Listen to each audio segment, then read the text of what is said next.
पिछले साल actor producer Ajay Devgn panorama studios Jio studios और डायरेक्टर विकास बहल लेके आए थे फिल्म शैतान, जो कि हिट साबित हुई थी। इसे लिखा था आमिर कियां खान ने। दरअसल ये film it was the official Hindi remake of a Gujarati film called वंश। अब एक साल के बाद अजय देवगन पैनोरमा स्टूडियो जियो स्टूडियोज वो लेके आए हैं एक और फिल्म जिसका नाम है माँ। अजय देवगन इस बार केवल प्रोड्यूसर की भूमिका में है और माँ को डायरेक्ट कर रहे हैं छोरी फ्रेंचाइज के विशाल पूरिया। इसकी कहानी लिखी है साइमन क्वाड्रास विद डायलॉग्स में अमिल कियां खां है, उनके साथ एक और राइटर है अनिल जगताप। बात हम करेंगे माँ फिल्म की, लेकिन उससे पहले मैं चाहूंगा आप जल्दी से मेरे चैनल को सब्सक्राइब कीजिए and don't forget to press the bell icon. सीधे कहानी पे आता हूँ। ये माँ की दुनिया ये बसी है पश्चिम बंगाल में, जहाँ 40 साल पहले एक चंद्रपुर क्षेत्र है और एक गांव में कुछ बुरे हादसे होते हैं जो आज तक इस गांव वालों को हॉन्ट कर रहे हैं। और जो इसमें मुख्य है, एक लीडिंग फैमिली है, दास गुप्ता ठाकुरों की परिवार है। अब तो इस परिवार में बस जो कोई सर्वाइव किया है तो वो है बस Shubhankar Das Gupta, that's played by Indraneil Sen Gupta. अब शुभंकर ने अपनी शादी के बाद वो चंद्रपुर आते नहीं है और वो और उनकी पत्नी Ambika, that's played bye Kajol, इन्होंने अपनी बेटी श्वेता, जो अब 12 साल की हो गई है, उसे आज तक कभी नहीं चंद्रपुर लेके नहीं गए। बल्कि जो गाँव वाले हैं, उन्हें तो ये भी नहीं पता कि शुभंकर को कोई बेटा नहीं बल्कि उससे भी एक बेटी पैदा हुई थी। अब क्यों वो अपनी बेटी को वहाँ नहीं ले जाते, अब उसके उसके पीछे की जो कहानी है वो तो बेहतर होगा कि आप फ़िल्म देखें।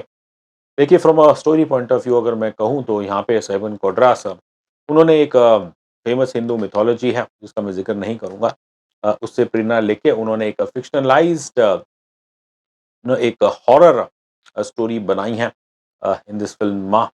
और स्टोरी इंटरेस्टिंग है, बट ओवरऑल स्क्रीन प्ले देखें तो मुझे वो इतना दमदार नहीं लगा है। अब इस फ़िल्म को कहा है कि it's a spin off to Shaitaan. और बल्कि मैं फ़िल्म देख रहा था, वो the look and feel of the film ख़ासकर जो एटमॉस्फेयर क्रिएट किया है, ज़्यादातर आपका ब्लू स्क्रीन है। तो वो चीज़ भी आपको ऑब्वियसली शैतान की ही याद दिलाएगा।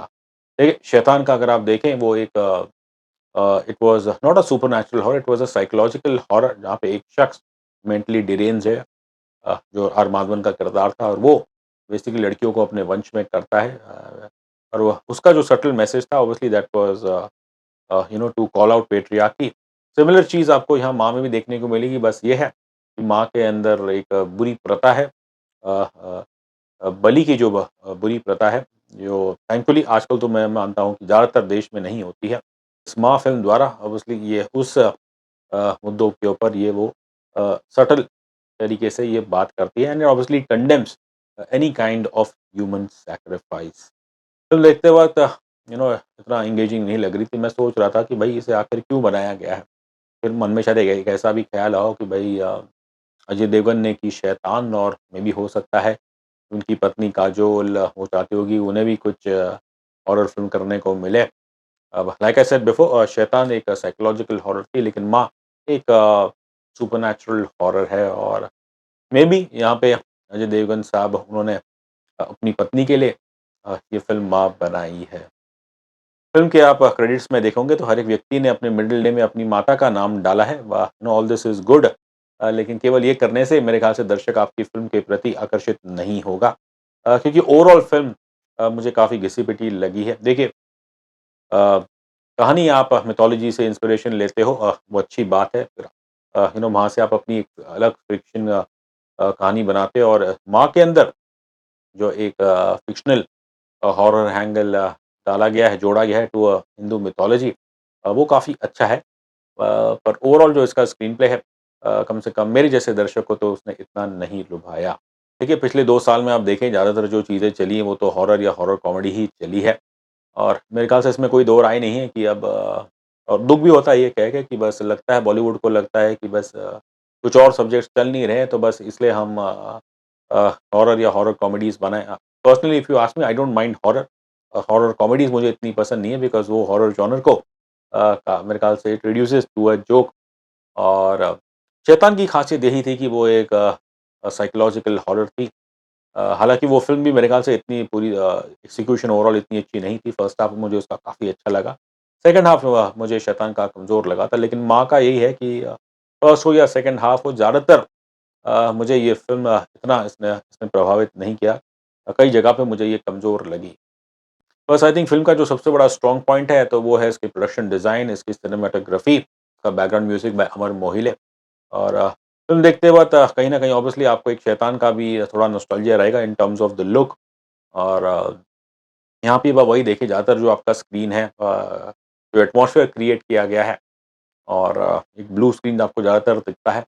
ऑब्वियसली ये सब पैतरे हैं, हॉरर के लिए इस्तेमाल किए जाते हैं। तो उस हिसाब से आप देखें तो काफ़ी अच्छा, ख़ासकर प्रोडक्शन डिज़ाइन में आप देखेंगे जिस तरह से सेट्स क्रिएट किए गए हैं, लोकेशन उनका जिस तरह से इस्तेमाल किया गया है, फिर the way it has been captured on camera, all that is beautiful, very artistic.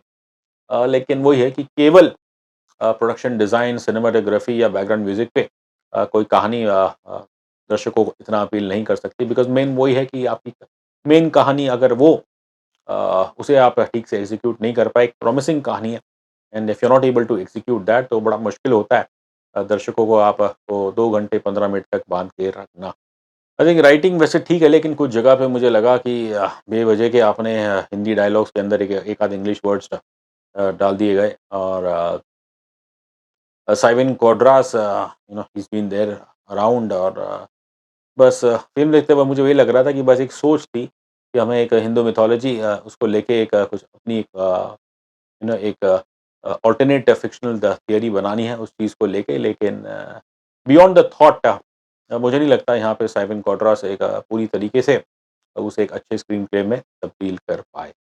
Film का जो ट्रीटमेंट है, स्टाइल ऑब्वियसली आपने मॉडर्न इस्तेमाल किया है in terms of technology and everything, but जो लार्जर रेज़ोल्यूशन है टुवर्ड्स द कॉन्फ्लिक्ट, उसके अंदर तो भी आपका वो भी आप फ़ेथ से ही ढूँढते हो।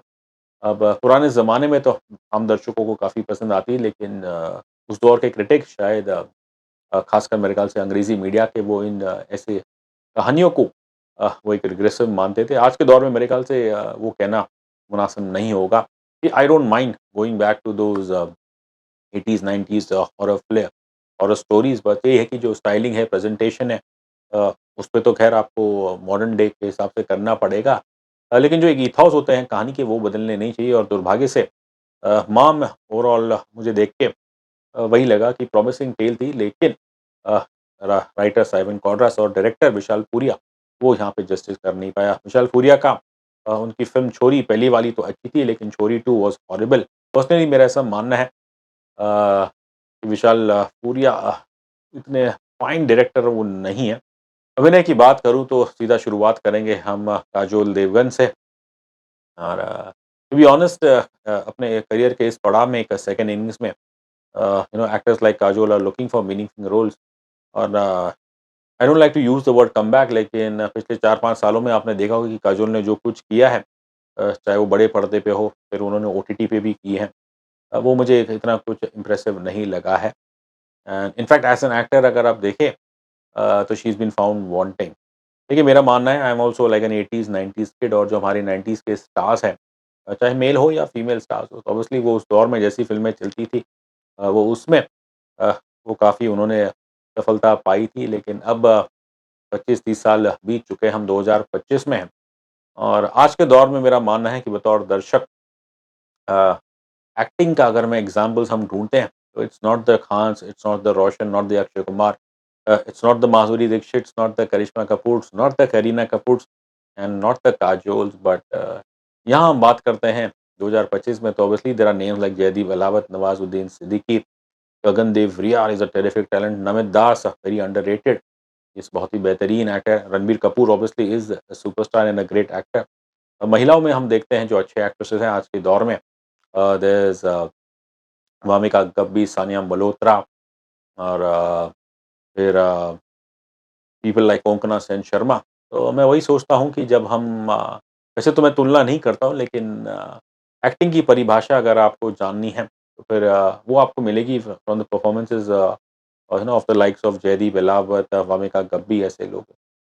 तो मुझे वही लगता है कि जो हमारे 90s के स्टार्स हैं, इस दौर में उन्होंने शायद कुछ अनोखे सब्जेक्ट चूज़ करने की कोशिश की है।